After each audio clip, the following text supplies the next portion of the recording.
What's going on today, guys? Welcome back to the channel. On today's episode of Breakdowns with Brian, we are going to be changing out the rear brakes, the rear brake caliper, and the rotor on my 2016 F-150. We'll get into why I'm going to be doing that a little later on, but we're going to go over the tools that it takes, the process that it is. So per side, I've already done this one. It probably only took, I would say this one's going to take probably 30 minutes by the time you gather all the different tools. That one there is probably only going to take 15 minutes to do. So this will be a relatively short video, so we'll get into why the brakes failed. So just like on my front, the brakes, now the left side is the one that I've done, or that I haven't done yet, and that'll be what we get into. But what happened was, and I've done a couple of videos on it, as you can see, just with this one here, this pin is up and this one is down. I don't know if you'll be able to see. You can see the length here. They're supposed to be free moving. As you can see, this one's pretty tough to go in and out. This one here is still pretty tough as well. They should move out pretty easy. What happened was this one got stuck. One side got stuck, and then it kept pushing in and out on this side. And then so what happened was it was actually pushing the brake like this just on the one side. So what happened was, as I find it, here's what it looks like. What happened was the brake completely tore off of the piece itself. Now this one here, this one here is Detroit axle. I don't think it's going to show it. I think it's a little too dark in here. This one's from Detroit Axle, which is the same brand as the rotors and everything else. Now, it didn't fail. It failed because of this, in which the front actually failed, and that's why I ended up going with Detroit Axle, because the front actually failed. Probably at some point last year, I did do another video, so if you want to see the install video on that one, I'll go ahead and put a link in the description. But this is what you're going to need. You are going to need a 3/8 13, a 3/8 12. I've got an 18 here, or sorry, a 13 here. I've got it in 1/2 inch, and I also have an 18 and a 1/2 inch. Power tools are your friend. You're also going to need a 11. Unfortunately, the brake piece here for the brake line is a 12, and then it's an 11 on the new caliper from Detroit Auto. So that's why you're going to need that one. You're going to need a little bit of lube. Permatex is basically the best that you're going to get. It's always good to have a hanger. You can buy these on Amazon for cheap. Maybe a long breaker bar, and it's always good to have a torque wrench available. What I'm going to be torquing down, and here's the new ones, nice and shiny. If you want to gather everything and paint it all, I would scuff everything. I've got a black on black truck, but I just don't have the time to paint it. And we'll do a quick test here. As you can see, they just move out really easy. They're pre-lubed. Now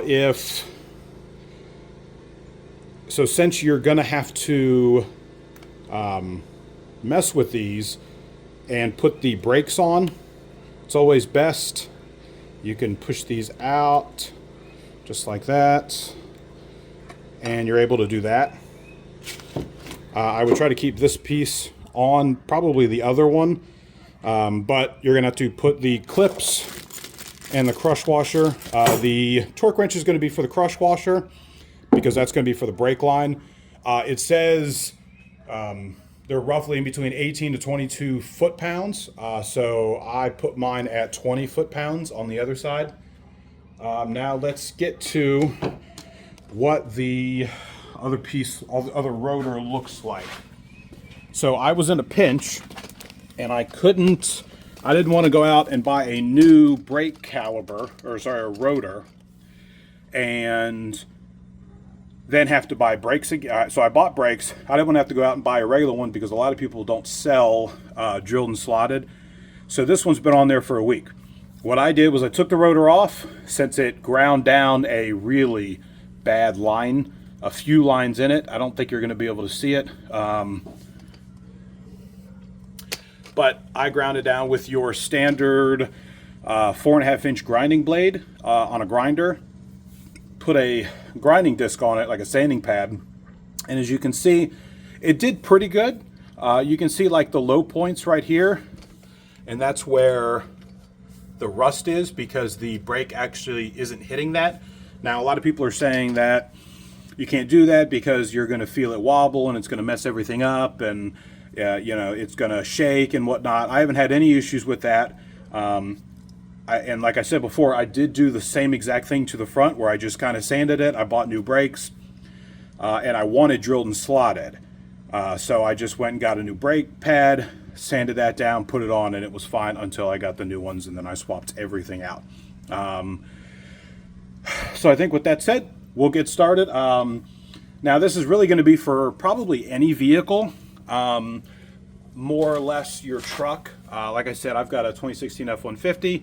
I think it's a 21 millimeter to take the bolts off. I've got an aftermarket, so I've got a whole different setup, and let's get started. All right, guys, so in order to put the brakes on, you're gonna have to take the bolts out of here, slide the whole thing out just like that. This is what they should look like. See how they're kind of bouncy? That's what they should look like. Then you're just gonna, if you've ever done brakes before, these are actually the easier ones that I've done, that I've actually put on. You're gonna have to put the clip on. That's how it's gonna look. You got the tabs here. Always have the back plate facing this way, so you can clamp on here, obviously. You're gonna put them on just like this. You're gonna have to move them in just a little bit. Push these pins in here. Just hand tighten them.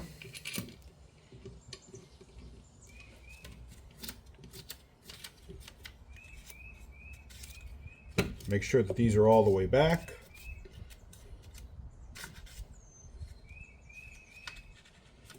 I don't know the torque rating on these, but a couple Ugga Duggas. Just like that. Now, let's talk about the brake line here. That's where your brake line is going to go. Your new one here, you're going to need a crush washer on the inside.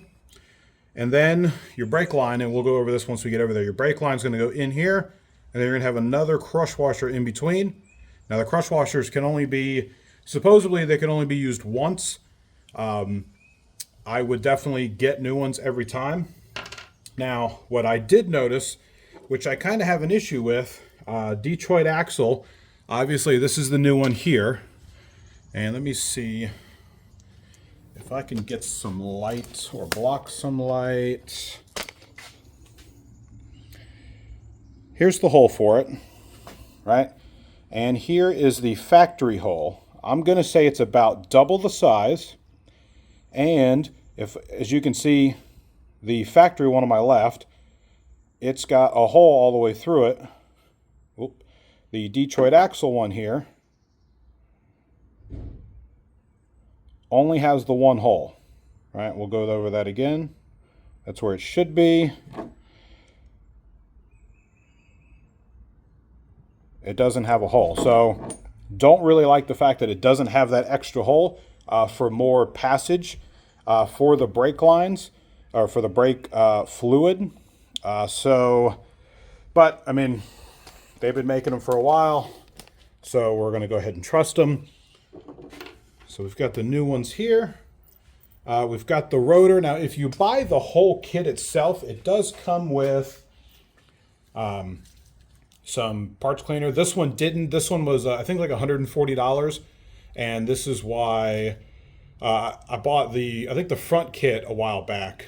And I think it may have been like $200 or $180 or something. But it came with this and some, I believe, some grease as well. But yeah, so you're always going to need to take this out.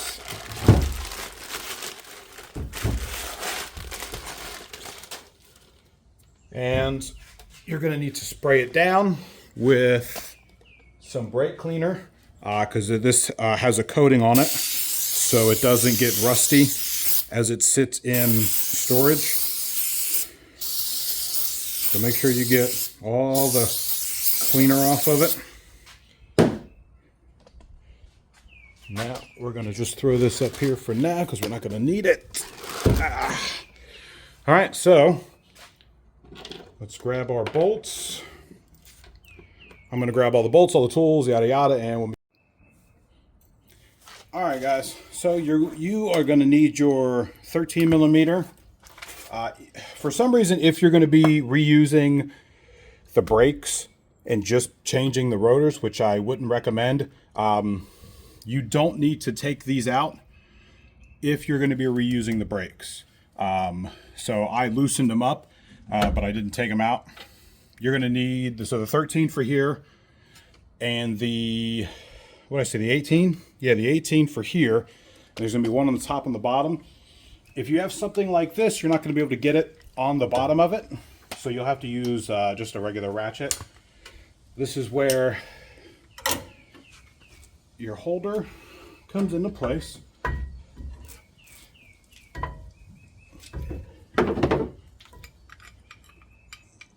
Right through the bolt hole there. And then honestly, you can stick it anywhere. Just like that, that'll stay there. And depending on how long this one has been on for, you may have to get a hammer and beat the crap out of it. But like I said in the video, I did, gosh, let's move this. There you go.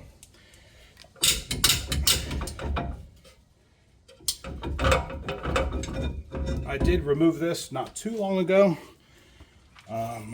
Now, some people say they don't like it, not to do it. I haven't heard any mechanics say anything to put maybe a little Permatex, some tough grease on the points here. Not on here, not on your studs, just on here. Maybe a little on the inside lip there, because that's going to help it not stick.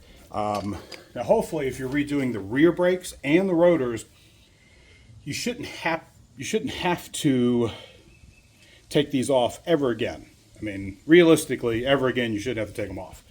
So now I'm going to go grab the rotor.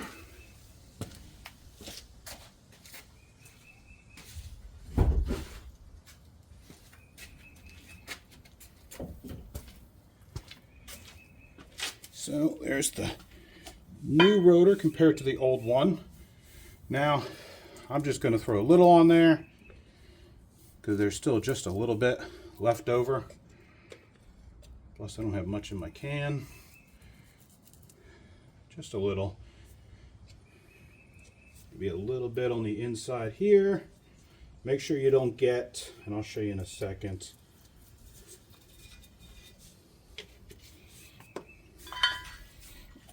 So on here, if you want to put a little in here, make sure you don't get any on the inside wall here, because that's where the emergency brakes are going to go. So take my rag, clean that out, and now we're good to go. Slap this bad boy on.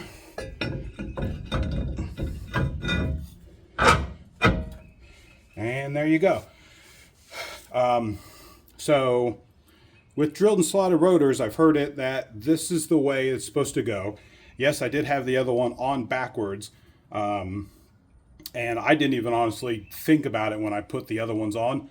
The front have been on for a while and they're good, but the back were opposite, where this piece here, the line, was facing this way. And I get it coming this way, or going this way, because this is the rotation, so it's gonna, you know, move it through here and move it out. Like I said, I didn't have any issues with it, so I mean, it's not going to hurt anything, obviously. But some of them, the fins on the inside there, some of them are actually, they're not straight up and down like these are. Some of them are slotted almost like this. So that's what you need to look at, where the directions of the fins are, because that's going to move the air in and out better. So let's get to this part here. And this one is going to be the 12 on here.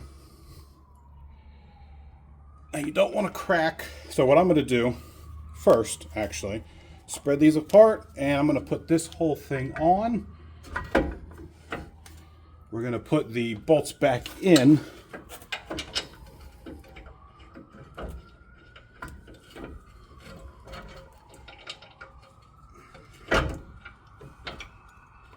There you go. Now when putting these on, I'm just doing it so I don't have to hold the caliper itself and hold the brake line here. I can kind of just swap them out without actually having to touch anything. Or hold this and hold the other one while taking it off. So we're going to get the other one ready here. I'm almost tempted to keep using this one because it has the bigger holes, but maybe I'll make a video maybe in a couple of months if I've actually noticed any difference with the stopping. So one crush washer on the inside. It was a 13, it was a 12. And you're going to leak some fluid. All right, pop this off. And there's your fluid. All right, now we're going to put this on. Put the other crush washer on just like that. Come on, put it on straight. Now it does have a tab in there to make sure that nothing gets in there. So you'll pull that out and then slide it in.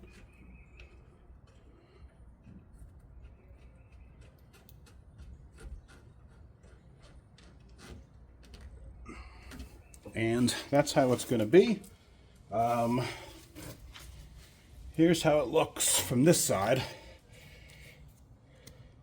You've got one hole here, and then you have this hole. That's how that is going to fit in. So it's only going to fit in one side. I'll go ahead and give you a look. Just like that. Now with actually bleeding the brakes, because you have to bleed the brakes, I'm going to put this on a little bit. Like I said, this one's at 11. So we're going to turn it on. I've already got it set to 20.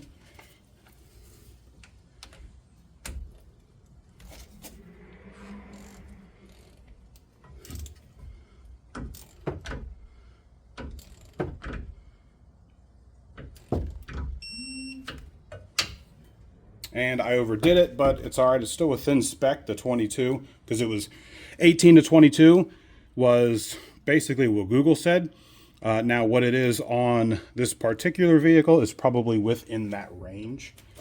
So I don't have anyone here to do the brakes, but what you would do is whenever my son gets home from school, you have him go in there, hit the brakes. You're going to take I believe it's a 10 millimeter to that bolt right there. Take that little tab off here, crack this, it's going to squirt out. So have him hold the brakes all the way to the floor, crack that loose, right? Tighten it up, have him release it, pump it, pump it, pump and pump it, have him hold it to the floor, crack it, make sure there's no air coming out. I would say more is better, more fluid that comes out is fine.